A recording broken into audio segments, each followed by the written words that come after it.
Potres je bio jačine 5,5 po Richteru.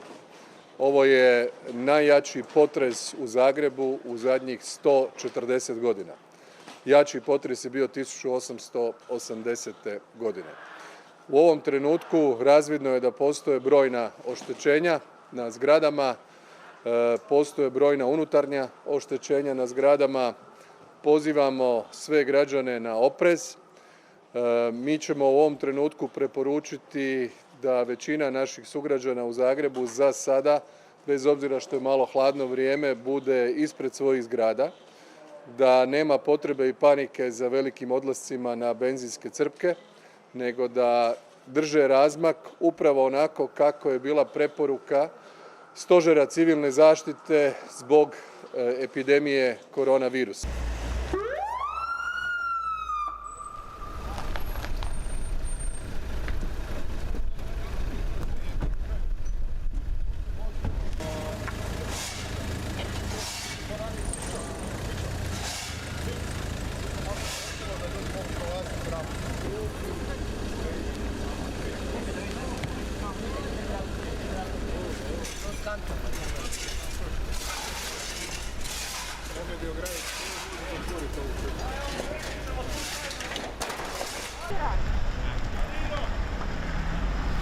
Diga sam se odmah jutro, čim je bilo i krenija snima to.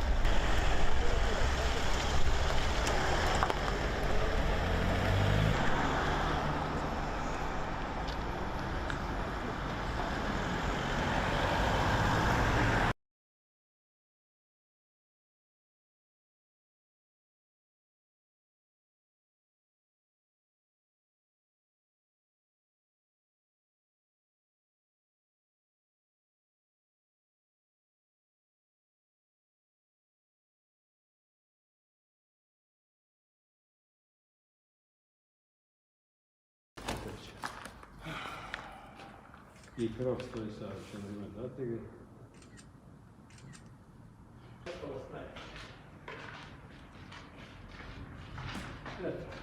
Dva komada s tim zafrkavam njega sve. Koliko materijala, koliko je to manje materijala?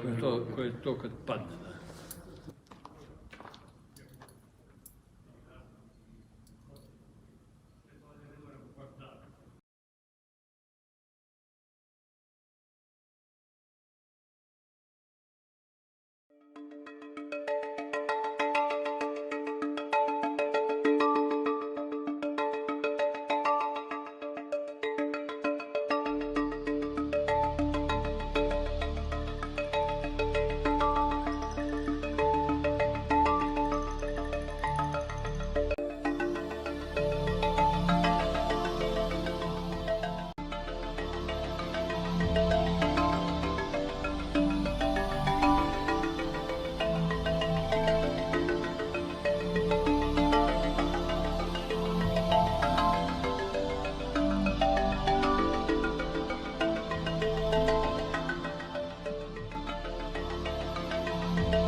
Very life-threatening situation right now. We need everybody up around Hilltop to get in your tornado safe spot immediately.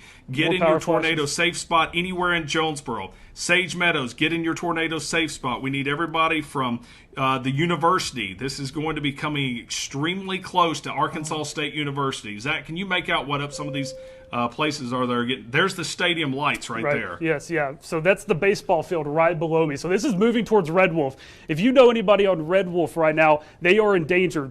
This is debris being lofted in the air. This is businesses. This is homes south This of is crossing over Red Wolf right now. So there's Red Wolf right look there. how many The people lights are right out there. There's the overpass. This is going back down towards the mall, Chick-fil-A, crossing near Tacos for Life, that area right now. of this, but I need you in your safe spot right now. This is a major tornado on the ground. Look at the size of that debris being wafted. These are very extremely strong winds as more power flashes just continue to light up there as this continues to move across now the eastern portions of Jonesboro. This is as dire of a situation as we can have. Yes, sir. We may have just lost this camera. They're noisy and don't really understand the concept of personal space, and these flamingos are getting the VIP treatment. Given the rare opportunity to take a private tour of the Texas State Aquarium after it closed due to coronavirus. They're not the only animals taking advantage of the lack of people. Japan's famous Nara Park deer, usually fed by tourists, have started wandering into town to search for their next meal. While this puma surprised residents of Chile's capital, Santiago, when it came down from nearby mountains. And Peru's beaches, normally crowded with people, have now been taken over by flocks of seabirds. It's really a good thing within all the worrying and the situation that's happening right now. Of all the impacts of the pandemic, one of the few positive impacts is giving nature a break. Although some animals are enjoying their newfound freedom, these monkeys in Thailand, accustomed to getting snacks from people, brawled in the street over a cup of yogurt. With so much wildlife appearing in urban areas, people are finding it difficult to look away. This is like The Bachelorette, but with turkeys. And their fascination has inspired thousands to tune into live streams from zoos around the world. So we started the Facebook Live so that all of you could still connect with the animals even if you can't leave your house. It's not just the animal world that's benefiting from less human activity. Data showing bluer skies and cleaner air in previously heavily polluted areas. So in the main cities affected by these lockdown measures, we can see a reduction on the concentrations of this pollutant. And while parks and public spaces remain off limits to people, animals will have free rein. In Italy, there's been the biggest daily rise in deaths since the beginning of the outbreak there. Almost 1,000 people have died in the past 24 hours, taking the total number of deaths in Italy to more than 9,000. Well, Mark Lowen is in Rome for us tonight, and this huge increase is in a country that's been locked down now for more than 2 weeks. Yeah, really shocking figures, Sophie. It's like Italy is losing the equivalent of a village a day. 919 deaths in the past 24 hours. That's over 200 more than the previous one-day rise. In the northern region of Lombardy alone, 540 people have died there in the past day. You mentioned that lockdown that's been in place for over 2 weeks. It is flattening the curve. The infection rate is slowing here, but the progress is slow and it is uneven, and the awful news just keeps on coming. 46 doctors have now died here since the outbreak began. The National Health Institute says Italy has not yet reached the peak, and the nationwide restrictions might have to be extended for several months. Tonight, meanwhile, the Pope gave a special address on a very, very empty St. Peter's Square. He gave his Urbi et Orbi blessing to the city and the world, which he usually only gives at Christmas and Easter, so another sign of the historic times we're in. He talked of the thick darkness enveloping our cities. He said we find ourselves afraid and lost, and he said doctors, nurses and caregivers were exemplary companions on this journey. But in truth, Sophie, Italians are finding it hard at the moment to keep the faith. They are hoping, pleading, many of them are praying for that peak to come. Mark Lowen in Rome, thank you. In Spain, the number of coronavirus cases continues to increase, with 769 deaths in 24 hours. With so many critically ill patients, it has meant that more and more are dying alone because their families aren't allowed in. It's putting an enormous emotional strain on families and on medical staff, as our correspondent Damien Grammaticus reports from Madrid. From his bed, he waves, a moment of triumph in a Spanish hospital. He's their first patient well enough to leave intensive care, but the medical staff are the only people there to see it. That's because every new virus patient brought in is immediately isolated from the outside world. Not even families are allowed to enter hospitals here, and Spain registered another 8,500 cases today. They are positive in COVID. It's the awful reality Esther Garcia is facing. She has COVID-19 and tried to isolate herself, but she thinks she may have infected both her parents. Maria Paz and Constantino, both now positive, both in hospital and beyond her reach. You cannot hug, you cannot kiss, you cannot see the other. And it's a situation of so many other people here. Esther's parents are being treated here in this hospital. It's one of the cruelest aspects of this outbreak, the rigorous separation that has to be enforced between the sick and everyone else. It's so contagious. This is where her parents were admitted. Many hospitals are at double their capacity. Staff don't have time to answer phones or update families. It's what happens when a health service is swamped. Spain didn't bring in its lockdown quickly enough or test enough people to track the virus's progress. So now people are dying in Spain's hospitals, hundreds and hundreds every day, not surrounded by loved ones, but isolated and alone. It's a very isolated illness. People get sick alone and they die alone and they are buried alone, and you cannot do anything, you cannot be with them. Esther has found a way to reach her parents. A nurse has got a phone in. Her father is improving, but her mother's condition is serious. And night and day as the virus advances, more families are being separated. Sylvia, who works in one of the hospitals worst affected, posted this notice this week saying she'll pass messages to those inside. These are the ones she's delivering tonight. The family tell me that I say, I love you so much, I'm here with you, we can't see you, but I'm here, something like this. Sylvia is a nurse assistant, just 24 years old, delivering comfort to the dying. Spain's medics now shouldering the emotional burden of this crisis too. Dami Grammaticus, BBC News, Madrid. In France, the lockdown has been extended for another 2 weeks until the middle of April, with a warning it could be extended further than that. Almost 2,000 people have died there now, including a 16-year-old girl whose death this week has shaken many people in France. President Trump has signed into law a $2 trillion emergency spending package to relieve the impact of the coronavirus on the US economy. Millions of Americans have lost their jobs as a result of the crisis.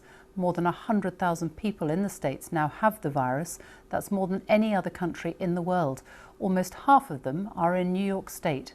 From there, here's Nick Bryant. New York, New York, the worst infected city in what's now the worst infected country. There was always the sense that this planetary pandemic would end up ravaging this global hub. And while there's a deceptive calm on its now quiet streets, behind the doors of its inundated hospitals, the crisis is getting worse. Emergency calls have hit their highest levels since the attacks of September the 11th. Hospital staff are describing a tsunami of patients flooding their emergency rooms. We're thought to be 3 weeks away from the peak here, and already they're exhausted. It's been like a war zone, a medical war zone. I'm working with limited resources, with the constant disparities and pain and suffering that we see, not only with those who are afflicted with the coronavirus, but also those who are coming in for trauma. And so it's very physically and mentally exhausting. The very things that make New York so great have now made it vulnerable. Its vibrancy, the fact that it's such a melting pot. We're so dense, we're so together, which is what makes us special, gives us that New York energy, gives us that New York mojo. It also, that density becomes the enemy in a situation like this. In Midtown Manhattan, something we haven't seen since 9/11. Refrigerated trucks ready to store the corpses of the dead. Each one is capable of holding up to 44 bodies. And these workmen were constructing a makeshift morgue. America is paying the price for not being prepared, for not taking the coronavirus seriously enough when it was ripping through China, for not ramping up testing quickly enough when it first came to these shores, for losing precious time. Like the rest of the world, America is not just facing a public health crisis, but an economic emergency. Category 5 style devastation to the businesses forced to shutter their doors. At least Congress has now passed a $2 trillion stimulus package, a lifeline to an economy that this week saw its biggest unemployment spike in history. I've never signed anything with a T on it. I don't know if I can handle this one, Mitch. This bipartisan legislation was signed into law tonight by America's billionaire president. Republican lawmakers at his side, but the Democrats cold-shouldered. Election year, political distancing. And then one day we get hit with this thing that nobody ever heard of before. Nobody ever even heard of before. And now we're fighting a different battle.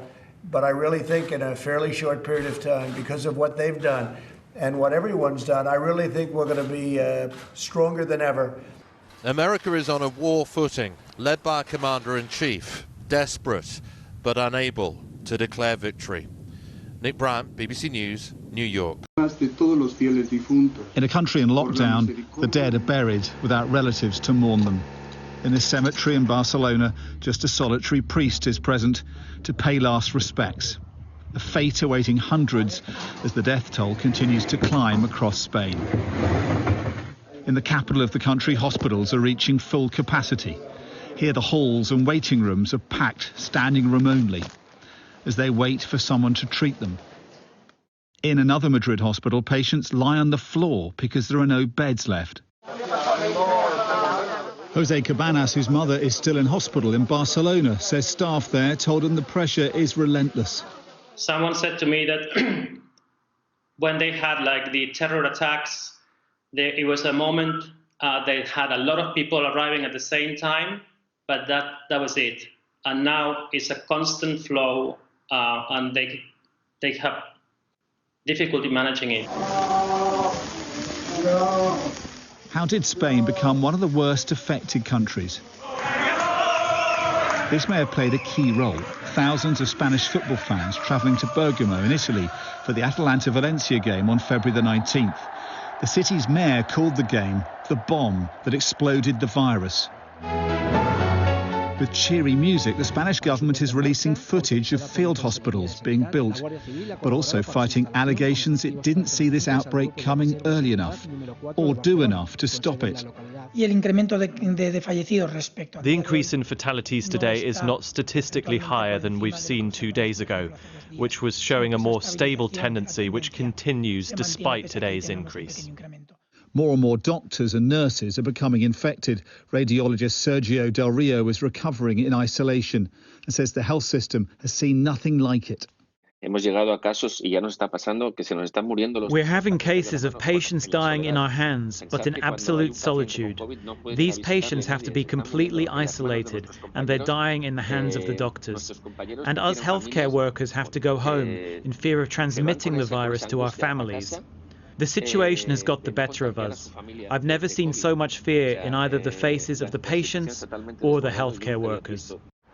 So many are dying in Madrid, the city's ice rink has become its morgue. The lorries arrive bearing the dead with grim frequency. Dominic Waghorn, Sky News. We are in a war, and physicians, healthcare workers are on the front line. So we see not the enemy, but the effect of this enemy. So I understand that it's difficult for people who are not seeing the effect to understand how serious things are. This is not a joke. This is not a joke at all.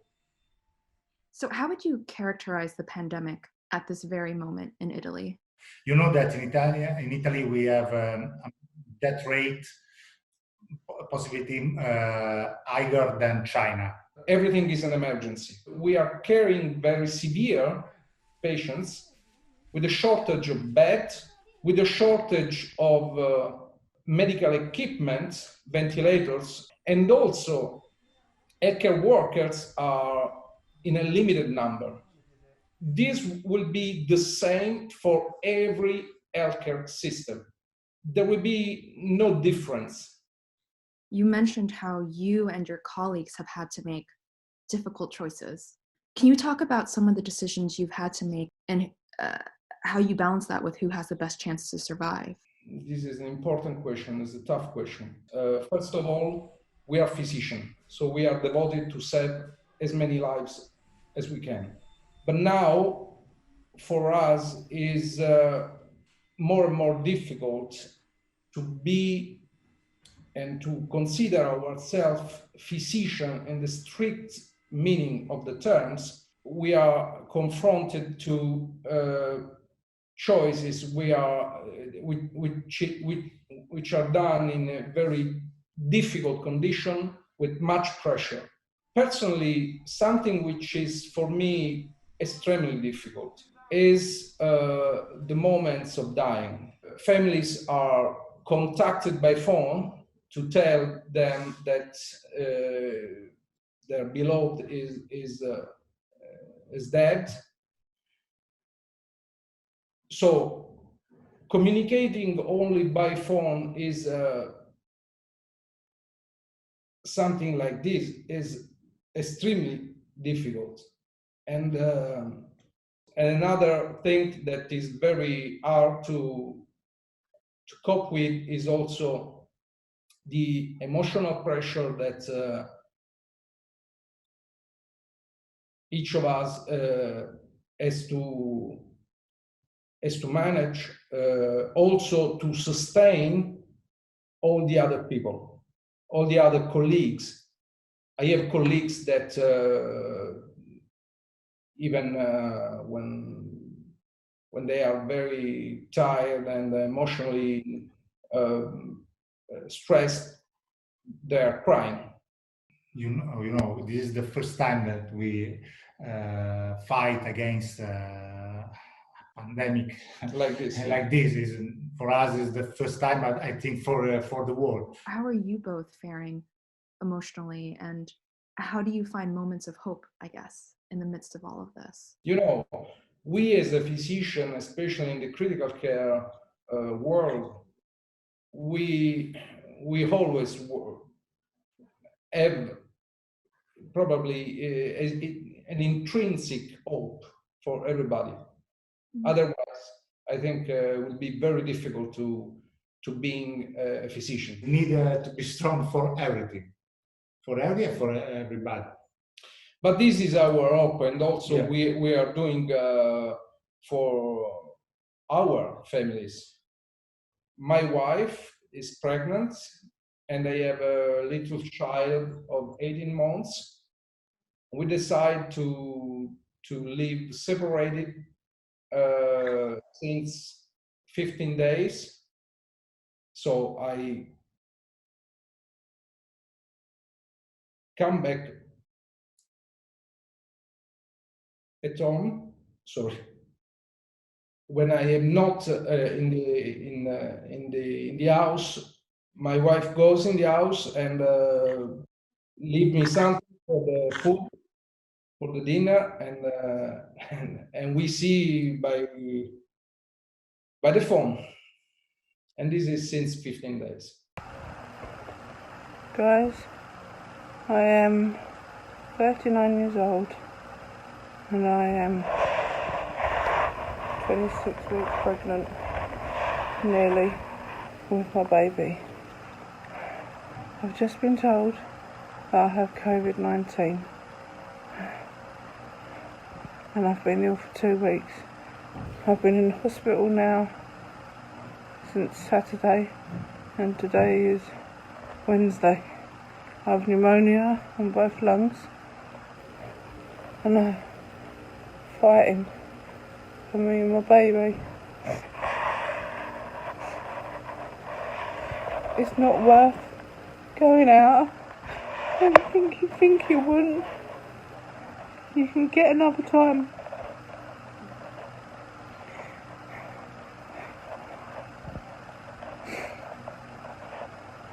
I have 3 kids at home and a husband that I can't see. I don't know where I caught it from, but I'm very ill, and I'm telling you now, if you're going to meet your friends for a stupid beer on the sea wall because the weather's nice, you're going to take this home and you're going to kill someone, one of your family members. Just stop going out, listen to Boris, and just don't go out, it's not worth it.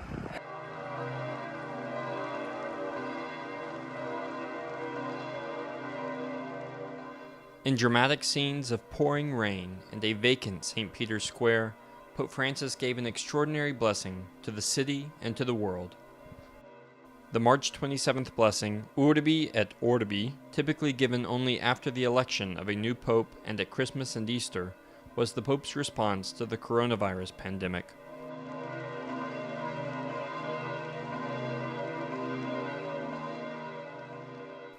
Speaking in the empty square, but with countless watching around the world via live stream, the Pope compared the world's situation to that of Jesus' disciples when, in the Gospel of Mark, they find themselves, frightened for their lives, in a boat on a stormy sea of Galilee.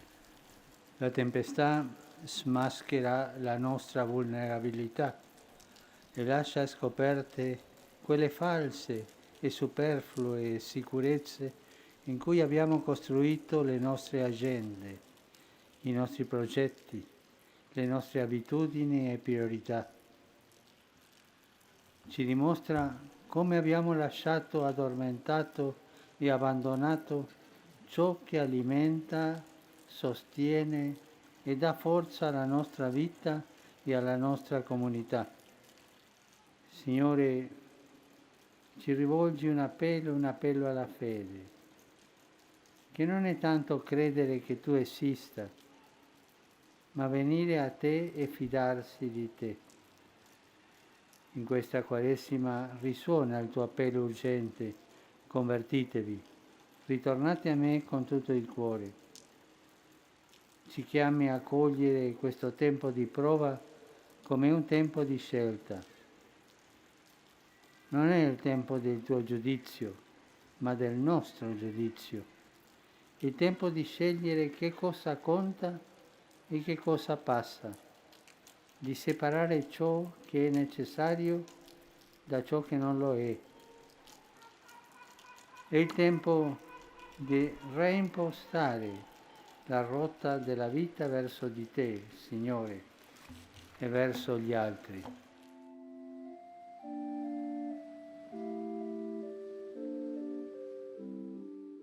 As the Pope left the ceremony, rain continued to fall on what Romans call the miraculous crucifix, which had been moved to St. Peter's Square from the Church of St. Marcellus for the ceremony. The crucifix is known for being carried throughout the city in the midst of a plague in the 1500s.